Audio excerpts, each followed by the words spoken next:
vamos a ir, si te parece, a un diálogo con una persona a quien no conozco personalmente, respeto mucho, muchísimo, y con quien, en primer lugar, nos gustaría dialogar precisamente sobre esa decadencia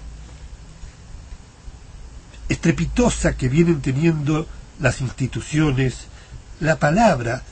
Me acuerdo que una vez Esquivel decía, no solo hay que estar de acuerdo con lo que uno escucha de una persona, sino que hay que estar convencido de que esa persona cree en lo que está diciendo. Hoy, con los medios que nos permiten enseguida saber qué dijo tal persona de un mismo tema en los últimos 5 años, así todo no les importa, porque es como si la palabra mentime o no me mienta, me da igual, como si se hubieran perdido categorías, la de lo justo, la de lo que está bien, la de lo que está mal, y no hay reacción, ni siquiera de los partidos o de los dirigentes, y partidos que históricamente han tenido un apego a las normas legales, que incluso una de las críticas que le hacían era que no gobernaba compelido por esas normas, cosa mentirosa, porque Ilia fue, creo, uno de los mejores gobiernos que hubo. Hoy los vemos que, sin disimulo, ven que puede una persona ir presa por un delito excarcelable sin siquiera tomarle declaración indagatoria. Vamos a dialogar con Leopoldo Moró. Muy buenas noches, Moró. ¿Escucha usted bien? Sí, los escucho muy bien. Disculpe la introducción tan larga. No, al contrario. Pero el otro día comentábamos que aún durante el gobierno militar, cívico, militar, religioso y empresarial, que las muertes, los asesinatos, las torturas no las reconocían. Pero cuando una persona pasaba a estar a disposición del Poder Ejecutivo Nacional, del PEN, el proceso legal se ajustaba a la forma. La prueba podía ser falseada, podía chorrear sangre en la declaración indagatoria que en policía, que la tomaban como válida, pero el proceso, el indagar, procesar y después dictar la preventiva o no, y finalmente la sentencia, se respetaba porque todo el mundo, la sociedad, sabe que en última instancia son las normas y el cómo se dirimen los problemas lo que nos va a convertir o no en una sociedad digna.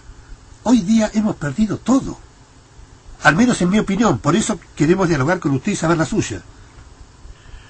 A ver, los argentinos hicimos un enorme esfuerzo a partir de un pacto democrático que de manera implícita y explícita reconstruimos del 83 en adelante. Desgraciadamente hoy ese pacto democrático, que se asentaba en el respeto por el Estado de Derecho, el debido proceso, el principio de legalidad, todas garantías que incluso precisamente en los juzgamientos a quienes tuvieron la responsabilidad de la violación masiva y sistemática de los derechos humanos, incluso a ellos mismos les garantizamos. Hoy se ve destruido, se ve severamente amenazado, porque efectivamente se ha desandado el camino. Estamos frente a un sector del Poder Judicial que no trepida en pasar por encima del Estado de Derecho, que genera sus propios códigos de procedimiento. Está bien, pero una corte que dice que la Corte Interamericana no es el máximo tribunal, o sea, bueno, por eso, no es un sector solamente, sino que la bueno, voz... esa sentencia o ese fallo de la Corte es violatorio de la Constitución Nacional. De la Constitución Nacional, que a partir de 1994 reconoció precisamente a los tratados internacionales con jerarquía constitucional.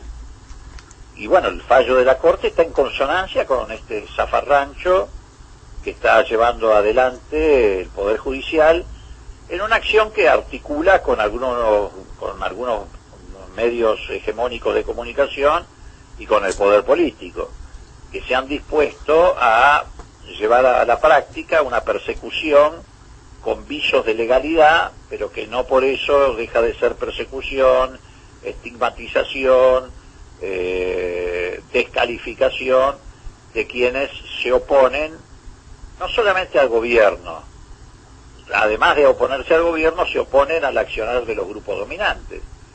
Esos grupos dominantes han encontrado una herramienta en este poder judicial que efectivamente inventan causas, fabrican procedimientos y han alterado además... hasta falsear la lógica, porque decir que no lo escarcelan a debido, porque al haber sido ministro aún conserva cierto poder, y paralelamente los ministros actuales están procesados y ninguno está preso, digo, no resiste mucho análisis ese argumento para denegar. Porque se altera un principio básico, que es el que puede lo más, puede lo menos, y por lo tanto hoy estarían en una situación mucho más cercana a una prisión preventiva los ministros que están en ejercicio que los que se fueron del poder, en esa lógica del fallo. Y sin embargo el fallo lo dice, o sea, sabiendo que no es cierto y que no lo piensa aplicar en el caso de estar en ejercicio el denunciado, lo dice.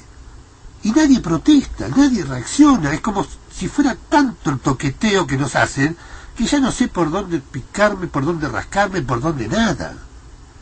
Bueno, está bien, lo que pasa es que, reitero, estamos en un proceso de distorsión del Estado de Derecho, el principio de legalidad, de la defensa en juicio, el fallo Irursum, que es el que ha dado origen a estas detenciones arbitrarias,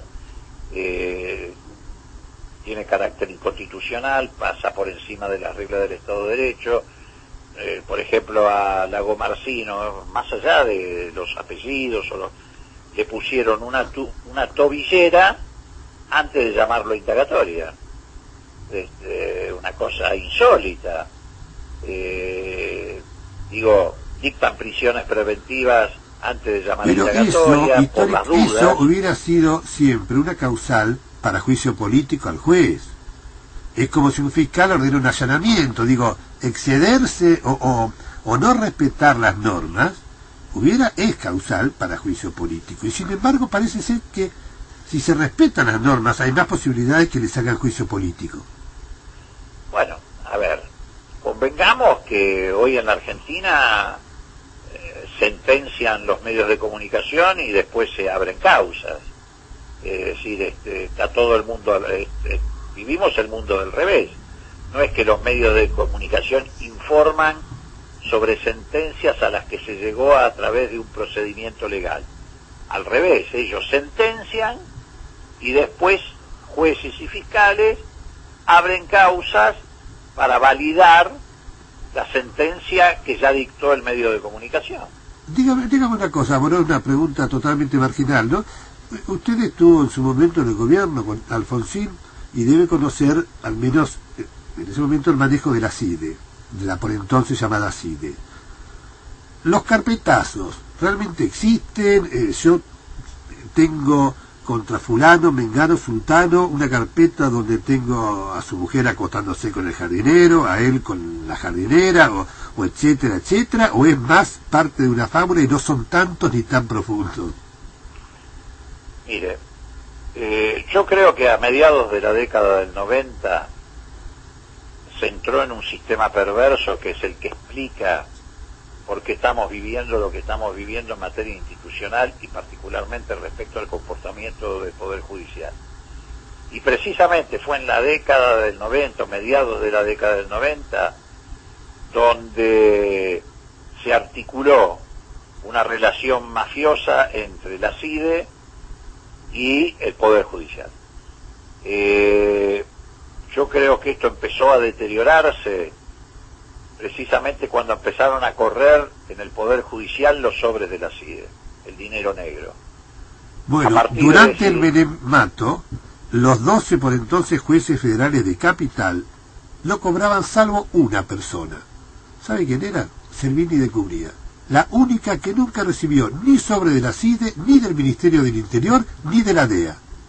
Bueno, ahí empezó, a mediados de la década del 90, a corromperse el sistema. A partir de que se corrompió con la circulación de dinero, empezó a abrirse una caja de Pandora que dio para todo, para que el dinero se convirtiera en un objetivo de muchos jueces federales, para que desviaran causas a estudios afines, que cobraban en nombre de ellos suculentos comisiones en función de cómo evolucionaban los expedientes. Bueno, el jefe de la CIDE en ese entonces era un abogado que mantuvo el estudio. Por eso, pero empezó a abrirse una caja de Pandora y efectivamente la CIDE empezó a tomar como rehenes a los funcionarios judiciales, y a partir de tenerlos como rehenes empezó también a operar el sistema de carpetazos, de extorsiones, que hoy alcanzó un pico altísimo en la Argentina. Hoy en la Argentina las relaciones políticas, las relaciones institucionales han sido sustituidas por relaciones de extorsión mafiosa. Esa extorsión mafiosa alcanza a jueces, a fiscales, en algunos casos ellos son protagonistas de la extorsión, alcanza a dirigentes políticos. Bueno, el olvido en que cayó el actual jefe de la ex-CIDE, denunciado por Carrió, y de un día para el otro jamás volvió a nombrarlo Carrió. Bueno, lo que pasa es que yo creo que la diputada Carrió también participa de un escenario de extorsión, porque fíjese usted, para hablar algo no tengo duda, notorio, ella viene amenazando al presidente de la Corte, a Lorenzetti, con un juicio político nada más y nada menos que relacionado a hechos de corrupción. Pero lo amenaza, no es que lo efectiviza. Cuando está obligada, en todo caso, a efectuar la denuncia como funcionaria, claro, si realmente pero tiene pruebas. Cada vez que el gobierno de Macri necesita de alguna decisión del Poder Judicial, Carrió sale y lo amenaza a Lorenzetti.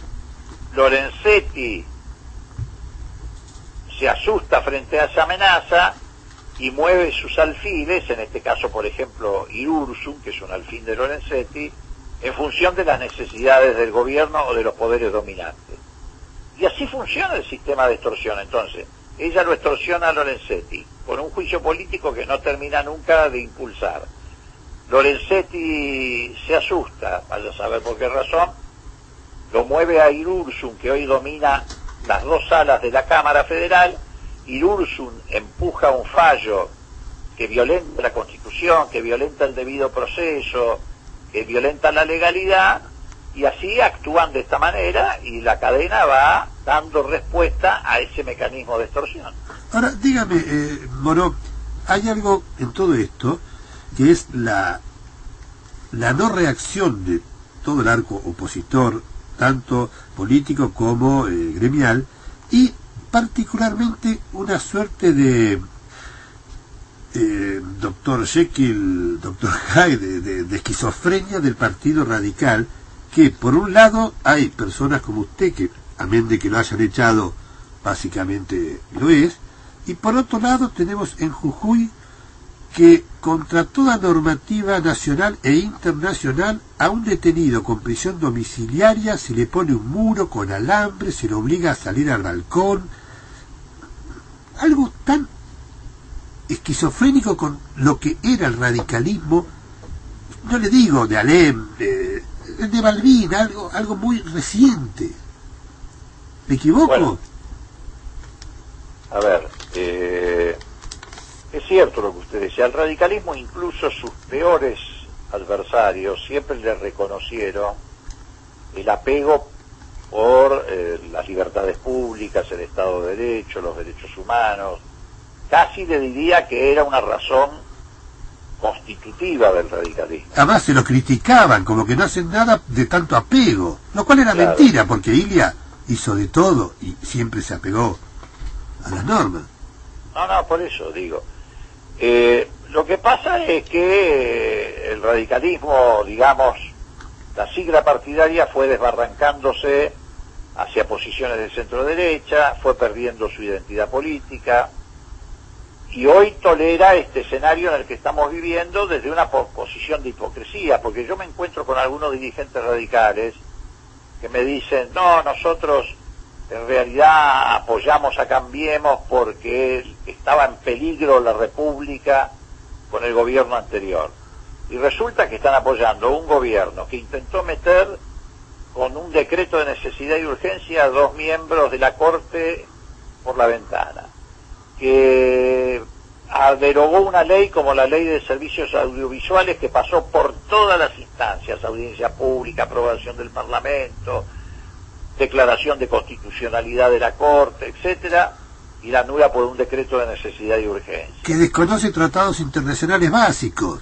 Con un gobierno que desconoce tratados internacionales básicos. Y todos sabemos que se llenaron de plata a costa del Estado.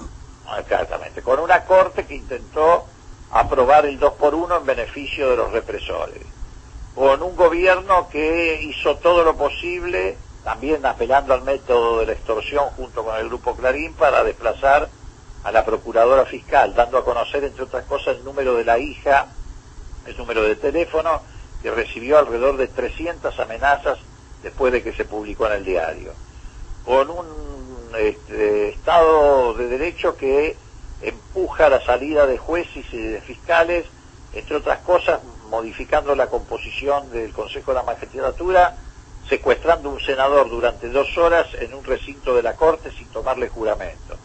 Entonces digo, es una situación de hipocresía absoluta que haya dirigentes que digan que apoyaron a Cambiemos porque estaba en riesgo la República. Y dígame, la oposición, que con tanto bombardeo de propuestas que nos llevan 100 años atrás, como la propuesta de reforma laboral, con tanta cosa que cotidianamente desplaza el tema del día anterior porque supera, y así todos los días lo mismo, ¿cómo se reacciona? Porque pareciera ser que están más algunos preocupados por no ser denunciados y detenidos, otros para ver por dónde les conviene meterse para lograr alguna cuota de poder. Pero las cuestiones básicas de Estado, le diría que deberían aunar hasta a la derecha, porque si los conservadores fueran realmente conservadores, hubieran denunciado al gobierno militar por la apropiación de menores, que era un ataque a la familia. Digo, unos tienen un nombre y son otra cosa. ¿Qué debiera ser la oposición? A ver, yo creo que... No sé si es claro lo que le pregunto. Sí, absolutamente claro. Yo creo que hay muchos sectores de la sociedad argentina que quieren, que desean, que practican la resistencia frente a lo que está ocurriendo, la denuncia frente a lo que está ocurriendo. Les cuesta mucho visibilizarlo porque el régimen macrista tiene un blindaje de los medios hegemónicos que es descomunal. Entonces, visibilizar, exponer, poner en el escrutinio público la oposición resulta muy difícil en estas condiciones. Fíjese usted que esta es otra hipocresía. Estos grandes medios de comunicación, cuando gobiernan los gobiernos populares y democráticos, dicen que ellos tienen que cumplir el rol de contrapoder y defender las libertades públicas. Ahora, cuando gobiernan los sectores de derecha, como está ocurriendo en este caso, dejan de practicar el ejercicio de contrapoder y se transforman, y esto no es un eufemismo, en propoder. Entonces estamos en un punto complicado en ese sentido. De todas maneras, yo creo que el 10 de diciembre se abre una nueva etapa. Los movimientos populares me parece que van a articular mejor en el ámbito, por ejemplo, sindical, en el ámbito de los movimientos sociales, la resistencia frente a estos atropellos, y también en el ámbito parlamentario. Por eso el gobierno y algunos dirigentes cómplices se están apurando para ver si pueden tratar estas leyes, la reforma previsional, la flexibilización laboral, la reforma tributaria, antes del 10 de diciembre, porque yo creo que el 10 de diciembre desembarca una oposición más homogénea. Y ahora, en ese sentido, Moró, A mí, yo opino lo mismo, y a la vez también tengo la casi certeza que el único medio que va a tener este gobierno, que no va a ceder el poder, ni lo va a aplicar en otro sentido que no sea en beneficio de un sector, va a ser reprimir cada vez más. Para eso incluso tienen algunos sectores de la fuerza de seguridad ya en una hermandad mafiosa, el caso Maldonado, a cuya familia se la ha agredido desde el Estado insólitamente, y aún hoy se lo sigue agrediendo, en vez de agredir al juez por no terminar de investigar ni llamar a declarar a quienes desde el comienzo se debió haber llamado a declarar. Y me temo que todo va a ir en un ascenso de la represión. Sí, yo creo que va a ir en ascenso de la represión, y también van a continuar con las medidas o mejor dicho, con las políticas de distracción, que hasta ahora le han dado bastante resultado. Venimos hace 2 años dando vuelta alrededor del Lázaro Báez, del sinvergüenza de López, de Nisman, de los tipos que traen como Pérez Corradi, hacen todo un show, un circo, y todo eso fue de alguna manera desviando, distrayendo a la opinión pública, mientras ellos avanzaban con aumentos tarifarios de comunales, con estas leyes que pretenden deteriorar la calidad de vida de los trabajadores. La ley de blanqueo, tanta ley se ha hecho que es realmente debería abrirle los ojos al menos a los radicales que componen la alianza, y sin embargo gente que yo considero de bien, no inteligente, como Ricardo hijo Alfonsín, uno lo escucha realmente, dice, si el padre lo escuchara creo que lo abofetea. Sí, a ver, a mí me da la impresión de que es una dirigencia que se dejó ganar por el revanchismo, equivocaron su rol. Hay muchos que creen que ser radical es ser antiperonista o antikirchnerista, sin advertir que ser radical es ser esencialmente irigoyenista, alfonsinista. Pero bueno, me parece que es una dirigencia en ese sentido irrecuperable, que se ha ido deslizando hacia posiciones de derecha y que se ha mimetizado con esta restauración conservadora. Dígame, Moró, ¿usted viene seguido a La Plata? Sí, bastante seguido, sí.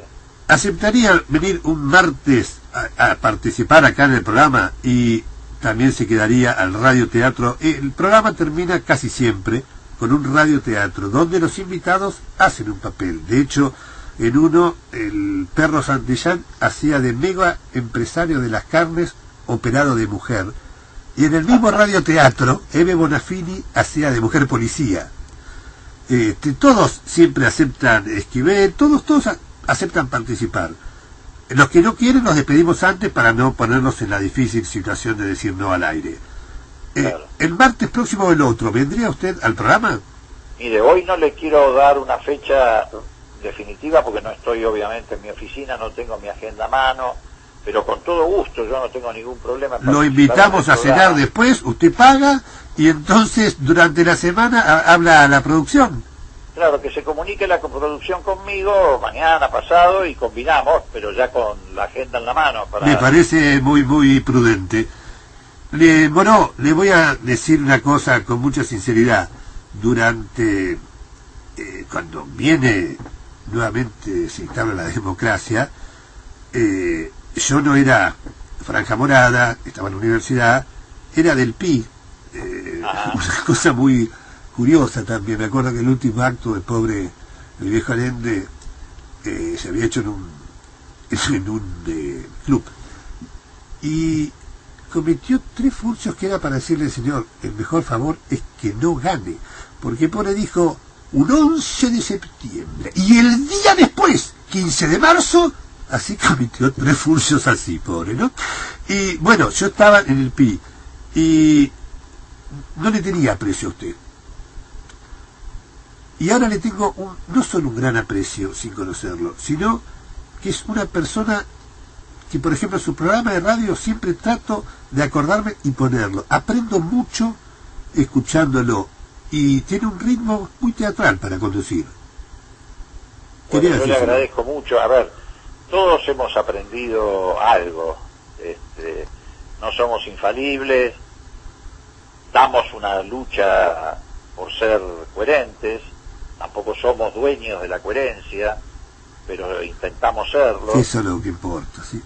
Y bueno, yo también he hecho un aprendizaje. No, yo era muy intolerante, no me gustaba Alfonsín, a quien hoy por hoy lo reivindico tremendamente. Creo que era un lujo que hemos tenido. Todos hemos aprendido de una experiencia histórica que nos ha enseñado mucho a lo largo de estos 34 años de democracia, porque nunca tuvimos la oportunidad de transitar un periodo tan largo que nos permitiera hacer el ejercicio de acierto y error. Bueno, ahí está un tema fundamental para mí, que se ha perdido el diálogo de ideas. Si yo le digo a Macri, usted en el mismo discurso dice que va a aumentar la jubilación y a la vez dice que se va a ahorrar 1.200 millones de pesos el ANSES, no, hay algo que lógicamente lo cierra. Y el tipo te lo sigue discutiendo. Para decir, no se escucha nadie a nadie y me quedo con mi idea, vos con la tuya, empate. Y así en todos los órdenes pareciera ser. Lo que pasa es que hemos perdido una batalla cultural, los sectores populares, democráticos y progresistas. A ver, hoy el gobierno de Macri se maneja con no más de 20 palabras, que tienen un contenido absolutamente inocuo. Vamos a ir juntos, somos todos felices, tenemos esperanza. Y bueno, me parece que eso está marcando un retroceso en términos de la batalla cultural por la creación o por la imposición de un sentido común. Y eso tiene que ver con que efectivamente la política comunicacional de ellos ha sido muy efectiva, la concentración de medios está dando resultados. Fíjese usted que hoy estamos luchando por sostener la pluralidad de voces y cada vez nos cuesta más. Cada vez se cierra más. Antes querían preguntar, hicieron un spot, casi todos los periodistas de Clarín diciendo queremos preguntar. ¿Qué pasó con todo el mundo ese? No, hoy no quieren, no solamente no quieren preguntar, sino que no quieren escuchar. Ni quieren reincorporar. No quieren escuchar las voces críticas, porque este modelo no tolera las voces críticas. Entonces, estamos en un momento muy complicado. ¿Sabe que la diferencia entre el drama y la tragedia es que en el drama hay dos caminos, uno es muy malo al final, pero el otro es bueno? En la tragedia hay dos caminos también, pero ambos conducen a un final feo. Así es. Me temo que estamos más cerca de la tragedia que del drama. Sin lugar a dudas. Un abrazo muy grande y entonces durante la semana nos comunicamos. Combinamos con su producción, le agradezco su tiempo. Yo le agradezco el suyo y sobre todo a esta hora, Moró. Muy amable. No, muy amable usted también.